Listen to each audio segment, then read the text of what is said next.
Everspace 2 is a spaceship shooter by Rockfish Games, in which you fly, fight, trade, and explore in a handcrafted open world. As in most space games, you move your ship with the keyboard or left stick, and point your ship with the mouse or right stick. Combat consists of maneuvering your own ship to avoid damage while shooting enemy ships.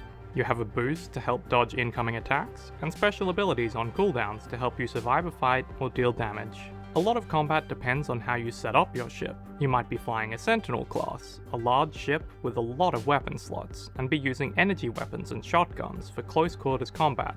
Or you might be flying a smaller ship with long range weapons. Combat is exciting and smooth, especially when you get in close and constantly need to dodge, weave, shoot missiles, and use your special abilities to win. There's a main questline of linear missions, as well as side quests, infinite randomly generated jobs, optional randomly generated fights, and locations you can loot and solve puzzles in. You use your jump drive to leave an area, then travel throughout the solar system, picking from locations, whether explored or unexplored. There's a lot to do, but a lot of it is repetitive. Outside of the main and side quests, you're left with the same activities over and over.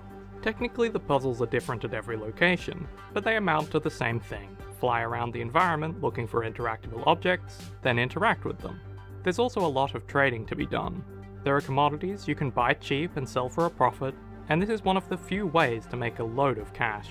Unfortunately, your inventory has a habit of getting crowded by weapons your enemies drop, so you'll be selling and dismantling items constantly. Combat stays interesting for the 30 or so hours the campaign takes, but it depends a lot on your level. As you play, you'll gain experience, which will increase your health and let you equip more powerful weapons dropped from enemies. If your enemies are even a couple of levels above you, it's almost impossible to win, as you'll die in a handful of hits. This is compounded by the main quest, which occasionally jumps its level requirements, meaning you are almost forced to do side content to become more powerful. If you don't, you might get halfway through the mission, lose some of your armor, and hit a checkpoint, at which point you're more or less stuck. The story doesn't quite pay off. You play as the final clone of Adam Roslin, continuing the story from the first game, and you quickly get pulled into preparation for a heist.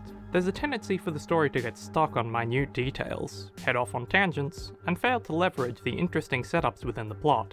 But the characters are likable, and the core mysteries of the story are intriguing. The spaceships are fun to look at, and the music complements your exploration well. The voice acting is uniformly good, and the 2D art is a nice way to depict the story outside of your ship.